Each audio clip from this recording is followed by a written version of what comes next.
chapter.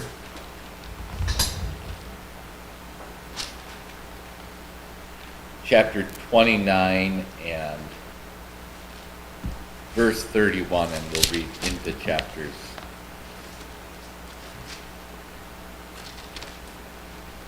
So I don't know that we're going to have much profound things to discuss in these next chapters. It's often when we wonder, well, why is this in the Bible? We end up with the truth, well, because this is how things happen.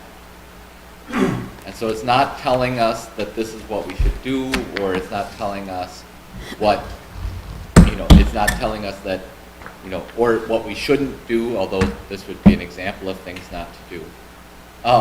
But simply saying, this is how God's people lived and what they did and how God was with them through that process. And so last week we saw how Laban hates his daughters, so that he set them up to have nothing but a lifetime of strife with one another by giving both daughters to the same man as a husband, and knowing also that he loved one of them more than he loved the other.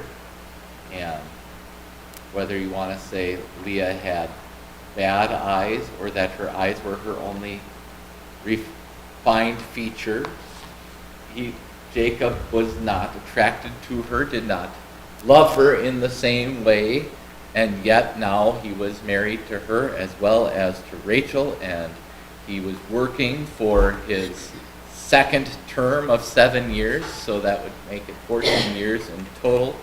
And now the following takes place in that 7 years and beyond after Jacob marries Rachel.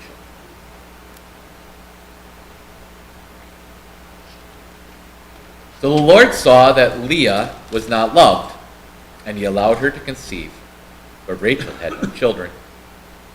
Leah became pregnant and gave birth to a son, and she named him Reuben because she had said, "The Lord has looked at my misery, and now my husband will love me."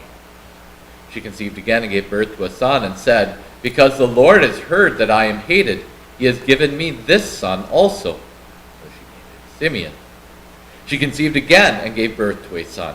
She said, "Now this is the time my husband will be attached to me, because I have given birth to 3 sons. That is why she named him Levi." She conceived again and gave birth to a son. Then she said, "This time I will praise the Lord." So she named him Judah. Then she stopped having children. So if you look down at the footnotes, Reuben means look, a son. Simeon means he heard. Levi means, or it sounds like, joined to, meaning that her husband will be joined to me. Judah means praise. So, any questions, comments, or shall we continue?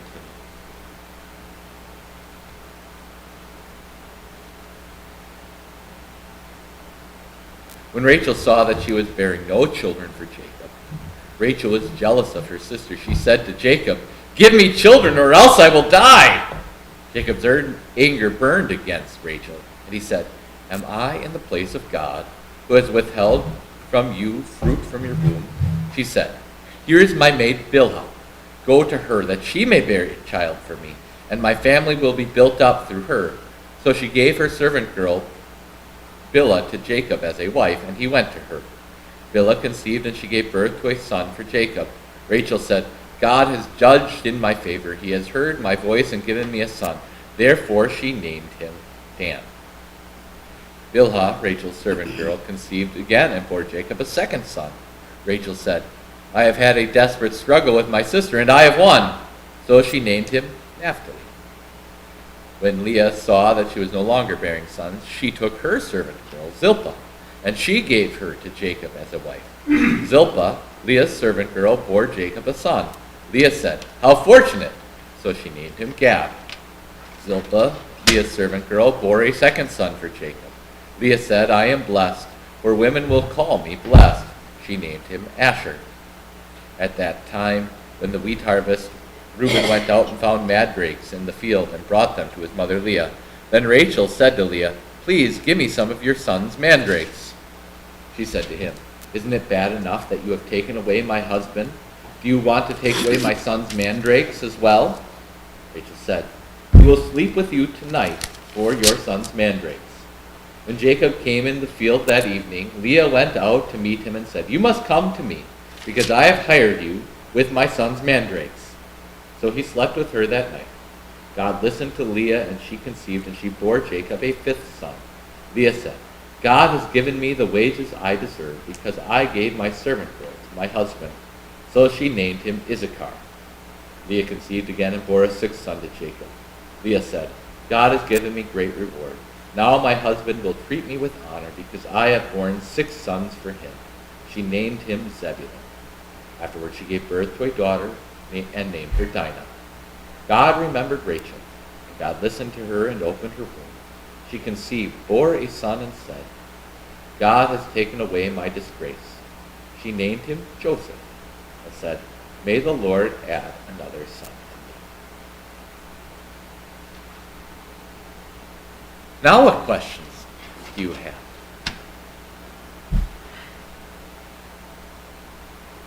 Well, Joseph was the youngest of all the brothers. So far.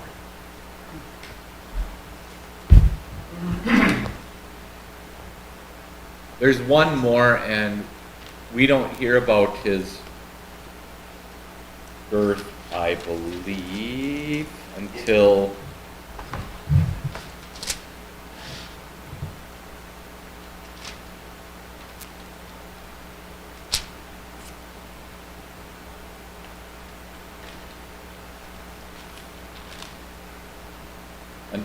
chapter 35.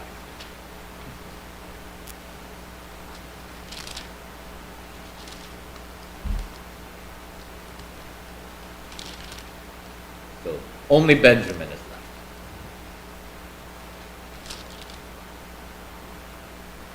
What other questions, comments, concerns?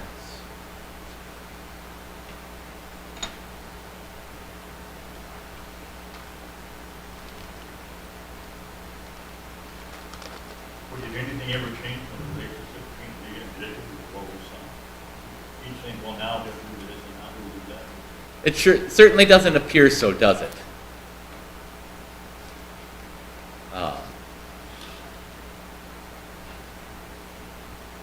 And I do think that that is the fruit of the deception.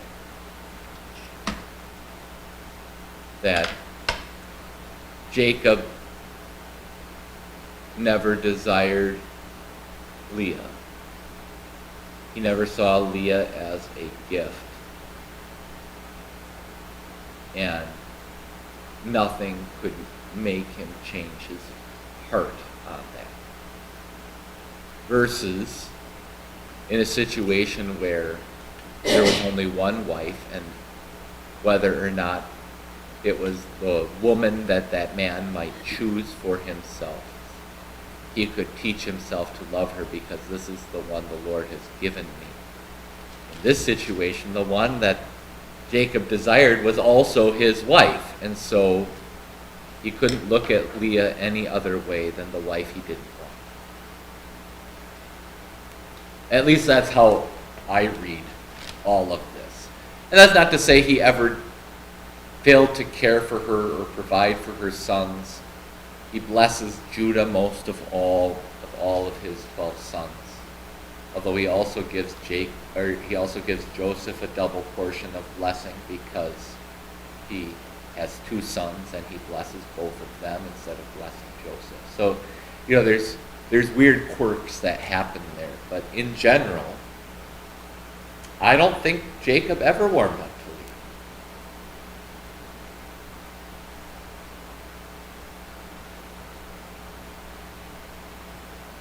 What other thoughts or comments or questions?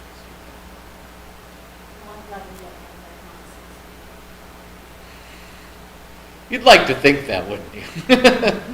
I mean, Well, I mean, it's against the law to have more than one spouse, so, you know, this is a cultural thing that was the norm at that time.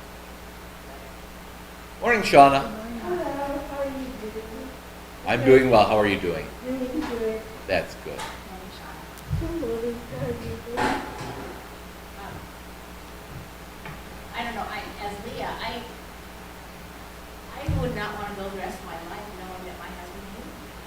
And then- Hate is a strong Well, word. okay, just didn't love her, didn't like her. I mean, what a horrible way to live life.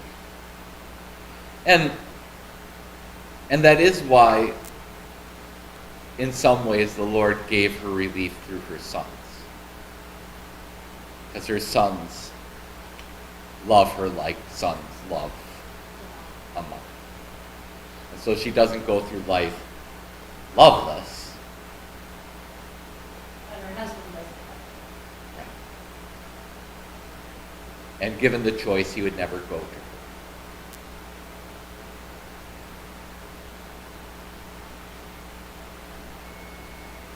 I think there would be such contention among the various sons of the various mothers. The more children there are, the more chances there are for discord. And there's some discord, but it seems like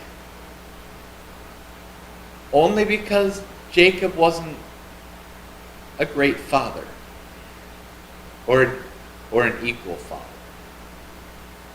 You don't really get a sense that there's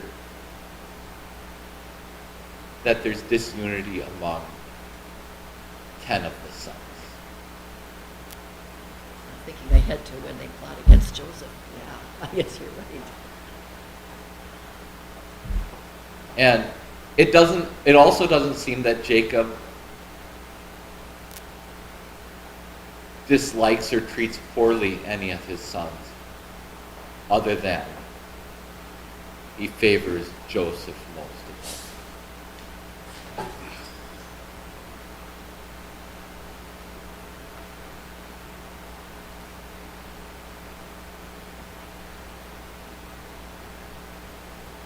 Just picturing the living arrangements, because probably each wife would have had her own tent, I'm sure, and Jacob may have had one of his own. I don't know enough about it. It just, thinking of the nomadic lifestyle.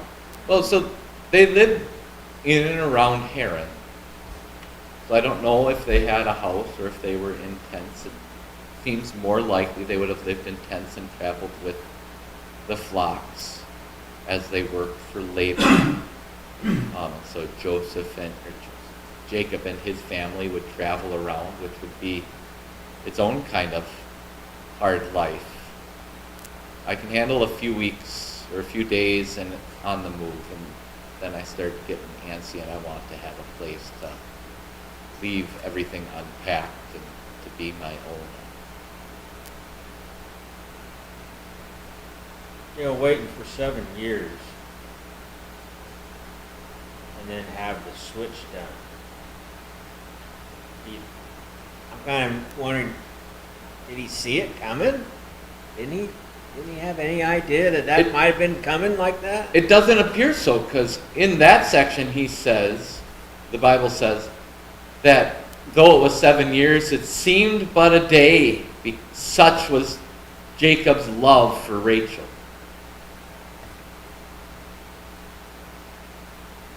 So, some of it might be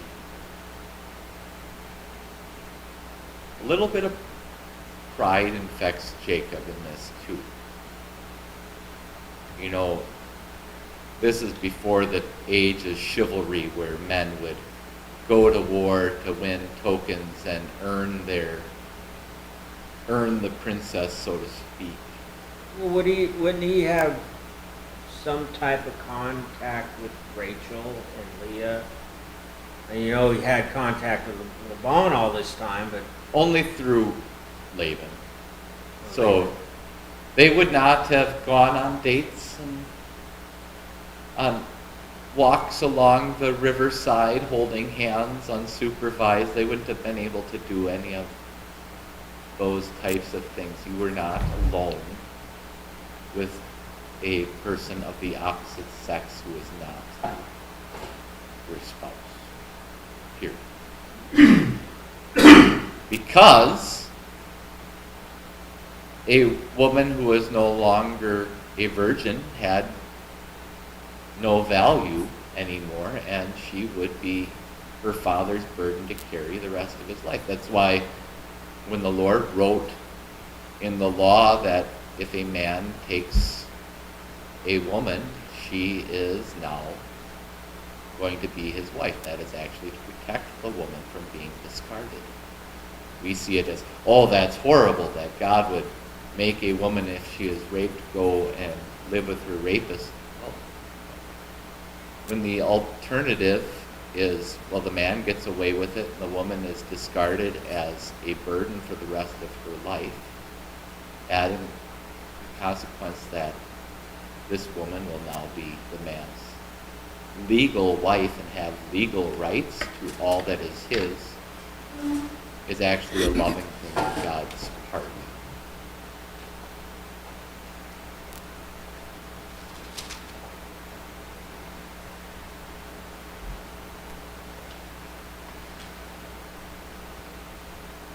Other thoughts? Surprised no one's asking about the mandrakes. Well, I had a question, but only thinking the time frame. If Reuben was old enough to go out and search for mandrakes, he was older than, I keep thinking of them, boom, boom, boom, boom in a row, and there could have been quite a time span from the first one to the last of the children, except for Joseph. We aren't told, I don't think we ever get their ages in relation to each other. Long enough for them to realize, for Leah to realize that she's not conceiving anymore. And so between Reuben and Simeon, Levi, and Judah, I would probably assume 1.5 to 2 years, and I only say that because that would be about the time of weaning. And they would breastfeed for much longer than we do today, because it's the cheapest, easiest way to feed a child. And so, 18 months to 2 years is very likely, and then she would consider it her time to have children again. And then probably they understood how to make children happen. And so it wouldn't take more than a few months of trying until she'd be pregnant again. So 2 years in between the olders, and then how long do you give it before you realize I'm not bearing any more children? When does Rachel decide she's going to throw Bilhah into her husband's tent? We're not told. It could have been any time. It seems like it's after Judah, but we're not really told that, but it appears to be.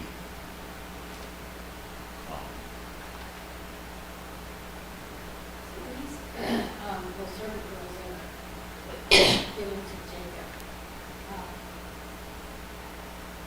They're now disgraced themselves. They would probably see it as an honor, because they get to have status alongside their mistresses. So they were never going to be married anyways.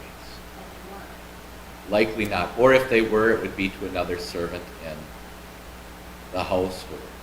Now, their sons get an inheritance with the master. Their sons are no longer servants. They're sons. Would that take them out of being a servant? Or are they still a servant, even though they're have sons with master? I mean, did their job title change? So it appears that they still would have been considered Rachel and Leah's property. And if you remember back to when Sarah gave Hagar to Abraham, Hagar then despises Sarah and is mocking her and giving her looks. Whether or not maybe Sarah was being a little overly sensitive, she sensed that her servant no longer respected her because I can give your husband a son that you cannot give. And when Sarah complains, Abraham says to her, "What are you complaining to me? She's your servant. You do what you want with her. She belongs to you. She doesn't belong to me." And so Sarah dismisses her.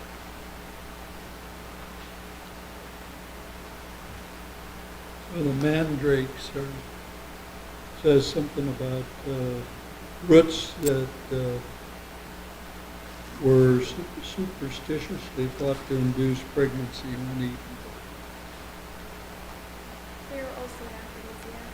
Yeah, they're considered useful in the bedroom.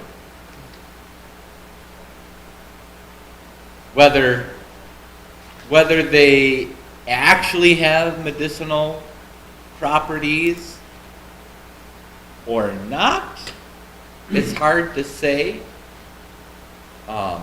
But at least they were considered to carry with them benefits. And so when Reuben finds them and brings them to his mother, he gives them to her as a gift, and she is happy about them. But Rachel is now desperate for opportunities, and Leah says, well, this is as good enough. The opportunity to be with my husband is as good as anything that the mandrakes can possibly give me. And so she bargains with Rachel to spend some time in Jacob's bed, which, we talk about how the women feel. Jacob isn't very happy in this situation either, is he? Seems like he does what he's told. He kind of does what he's told, doesn't he? Why would he do such a thing? Why does he let these women walk all over him? Happy wife, happy life. Well, when there's 4 of them, He's outnumbered. and you're not going to cause any undue stress if you can help it. Because that's 4 times the misery they can cause you if you are stupid. Just think how Solomon felt. Solomon at least had a palace, not tents. I'm guessing he couldn't hide very well, though. Yeah. There were kind of people who needed him around. So, Rachel's complaining to Jacob, "Give me children." He's like, "What do you want me to do? I'm pulling my weight." He's trying not to be cruel to his wife who's hurting, whom he loves. At the same time, he's thinking, you know how this works as well as I do. What else are we supposed to do? And then she says, well, fine, take my servant woman. And we'd like to think that, you could read this in a unloving sort of way and say, Jacob is just taking advantage of all of these women. But I don't necessarily see that in the text. That he's just taking whatever he can get. But rather that he seems to be being carried along by this dysfunctional household that surrounds him. And then with the mandrakes, Leah comes in. "You're mine tonight. I bought you for my son's mandrakes." Come here, husband.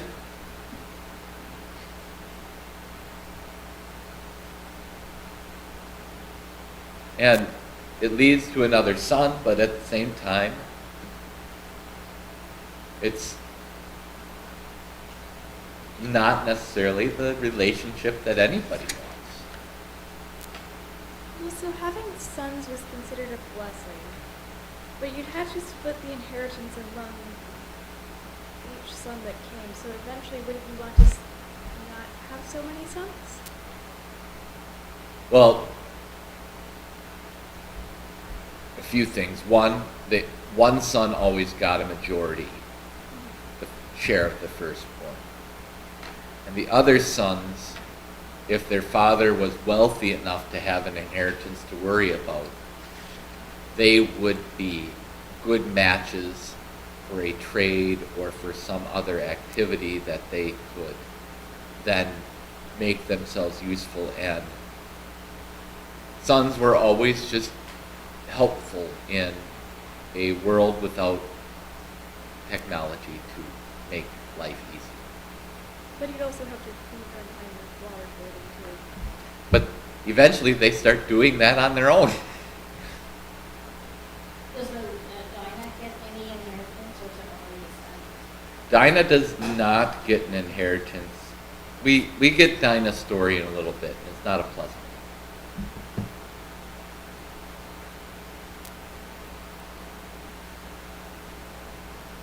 But her story is not unpleasant because Jacob didn't care for her. It just kind of tells the reality of life back then.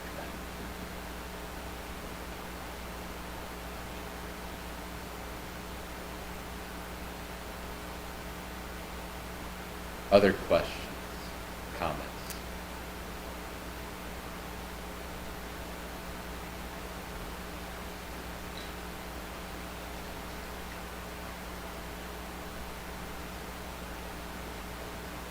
So now it appears that the 14 years have passed, so Jacob's debt for his 2 wives is completely paid. And I suppose that might answer your question too, Sheila, because it says after Rachel gave birth to Joseph, Jacob said to Laban, "Send me away so that I may go to my own country." And so this is where Jacob says, "Well, I've paid my debt to you. Let me go on my way and start my own life in the land that God promised to me." And Laban's been watching how everything Jacob touches turns to gold, and he's like, "I really don't want him to go away. I kind of like having the golden goose living in my own household." And so that's where we pick up here. After Rachel had given birth to Joseph, Jacob said to Laban, "Send me away, that I may go home to my own place in my own country. Give me my wives and my children for whom I have served you, and let me go, because you know how much I have served you." Laban said to him, "If I have now found favor in your eyes, stay here, for I have learned by divination that the Lord has blessed me because of you." So he said, "Set your wages, and I will pay them." Jacob said to him, "You know well how I served you, and how your livestock have fared under my care. Before I came, you had very little, and it has been multiplied many times over. The Lord has blessed you wherever I set foot. Now, isn't it time for me to provide for my own household as well?" Laban asked, "What shall I give you?" Jacob said, "You do not have to give me anything.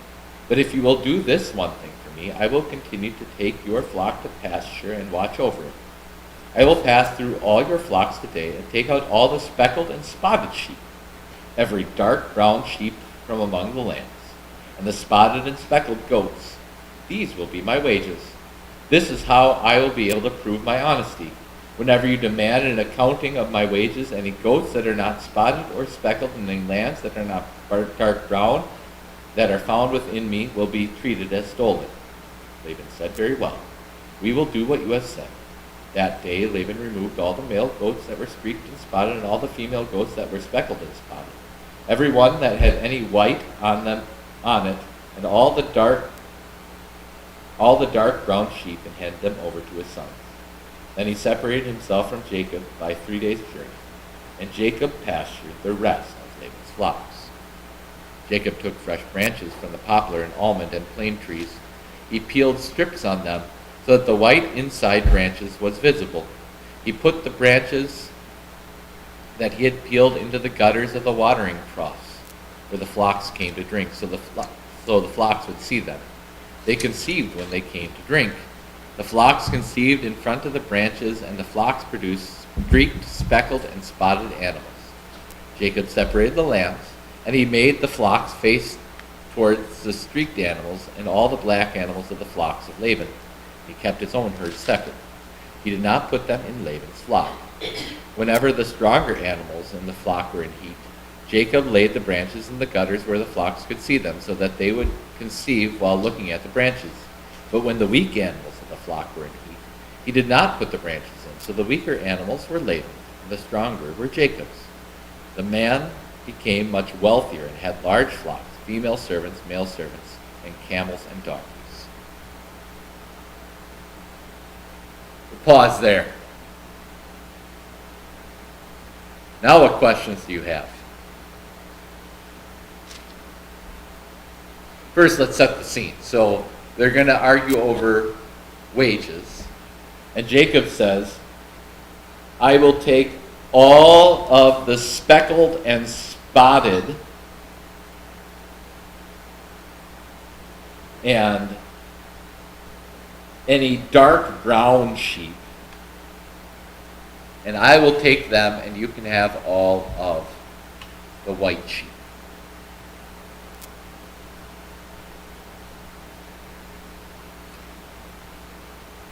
Why would Laban agree to that?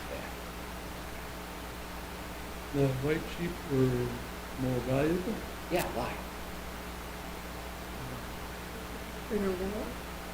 Well, they all produce wool. You can dye white wool. And so,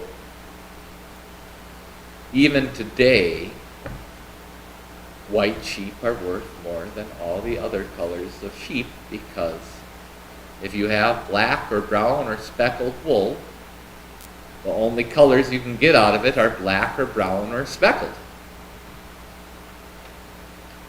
And now, in some herds, they've realized we don't like dyes as much as we used to.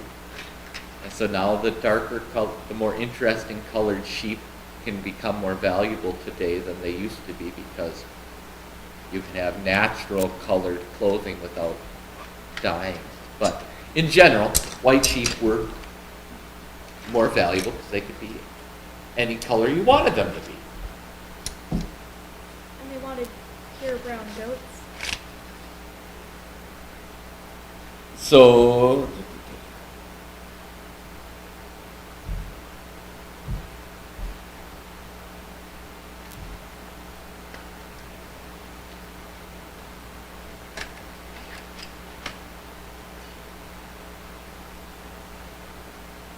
apparently brown is also not a good color, because Laban got the black and the white. No, for the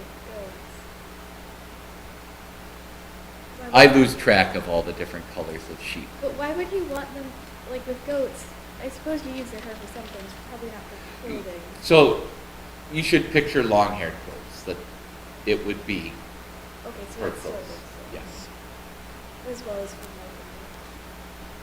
They would also have gotten milk and meat from the lambs and the sheep.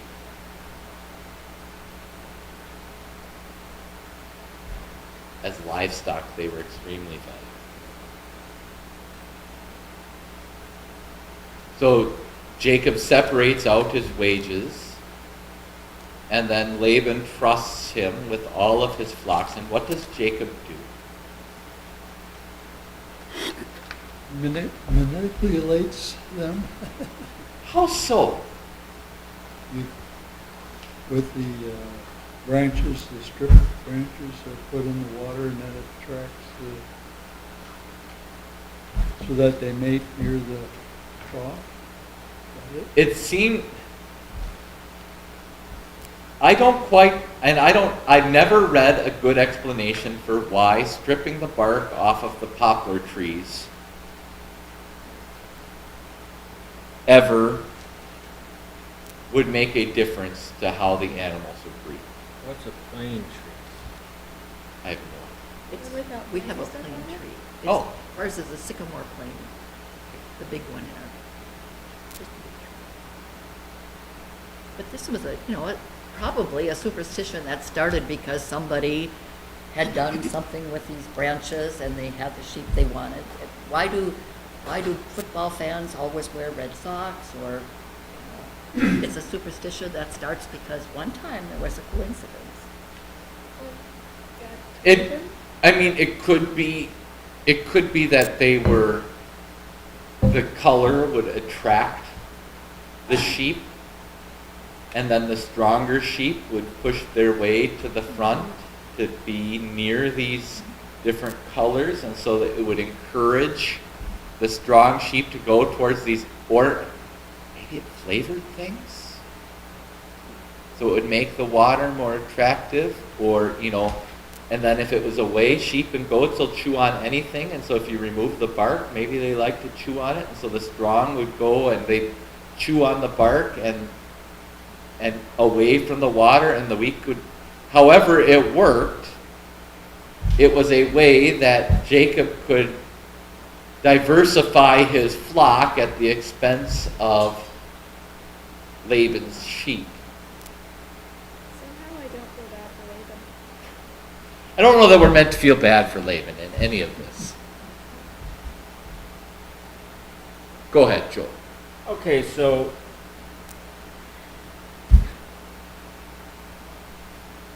Jacob goes through and removes all the speckled, spotted, and dark colored. And brown, yeah. Okay. And then it said he placed them in care of his sons. Mm-hmm. Then he put a 3-day journey between himself and Jacob. And I don't get that part right there So, because of the way the excellent Laban observation. agreed to it, and then it seems like it's So who's watching Jacob's sheep? Jacob's son. Who's watching Laban's sheep? Jacob. Jacob's watching Laban's service. We have a guy named Laban at work. I'm sorry, I'm getting him all mixed up. Jacob, it appears, is what? Because remember, Jacob's working for Laban. Right. And Laban knows that everything Jacob does turns to gold. So Laban went with Jacob's sheep. So his son, Jacob's sons, Reuben, Simeon, Levi, Naphtali, all 11 of them, Okay. they're learning the trade. And Jacob puts distance between the two flocks so they won't intermingle, because Right. you want to keep the bloodlines pure as much as you can. And they understood that 2 white sheep are more likely to produce a white sheep, and 2 speckled sheep are more likely to produce a speckled sheep. And Jacob is watching Laban's sheep.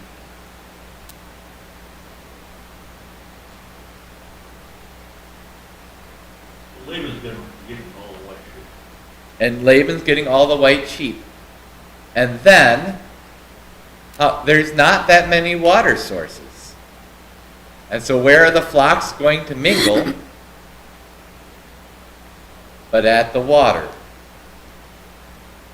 And so even though Jacob's keeping his sheep separate, so Laban can't say, "You're stealing my sheep," because you're mixing them in your herds, Jacob's ensuring by this little scheme of his that when they come to water, his strongest sheep are going to breed with Laban's strongest sheep, and they're more likely to produce speckled offspring, which will then go to Jacob.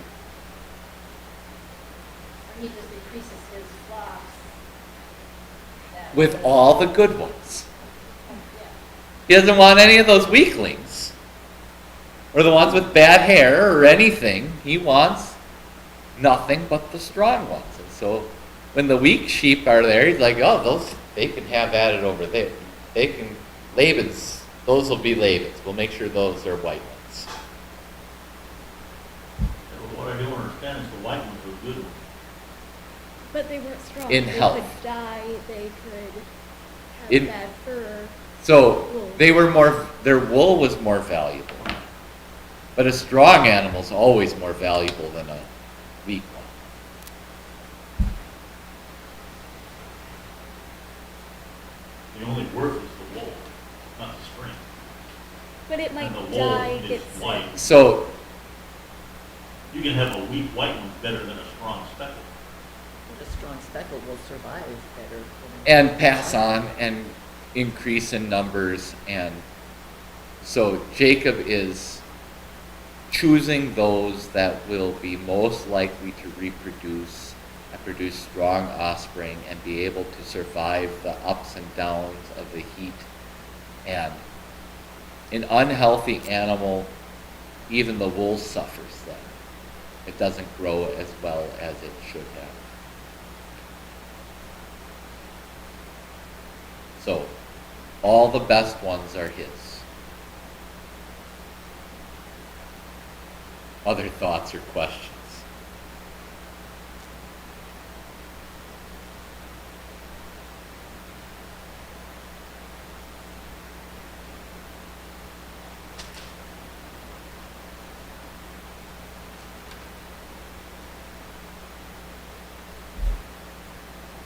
And I think that is where we will stop, because the next chapter starts to detail how Jacob goes back to Canaan.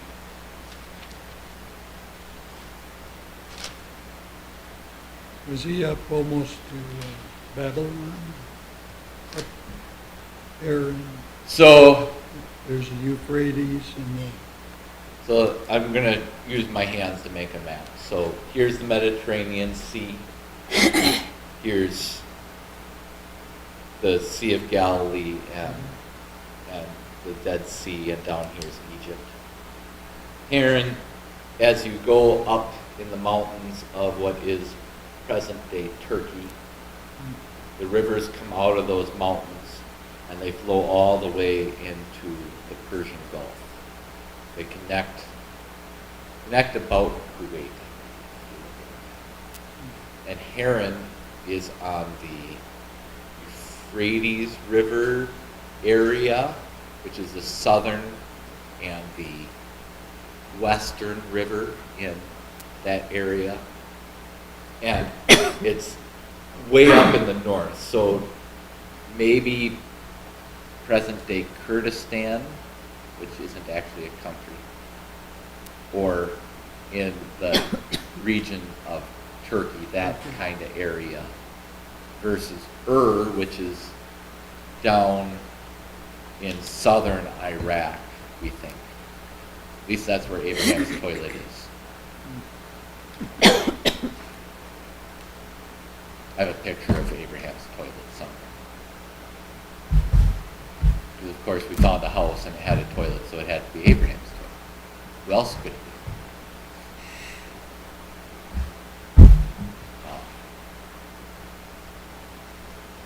So although it's a long journey, it is not all the way. Oh, and in relation to where is, Babylon would be about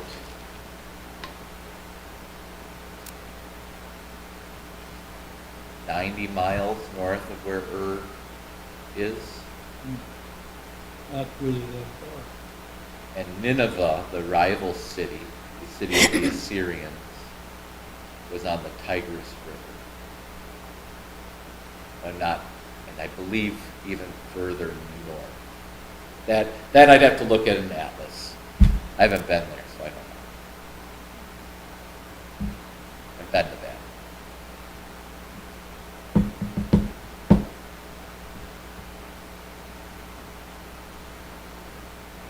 Other questions?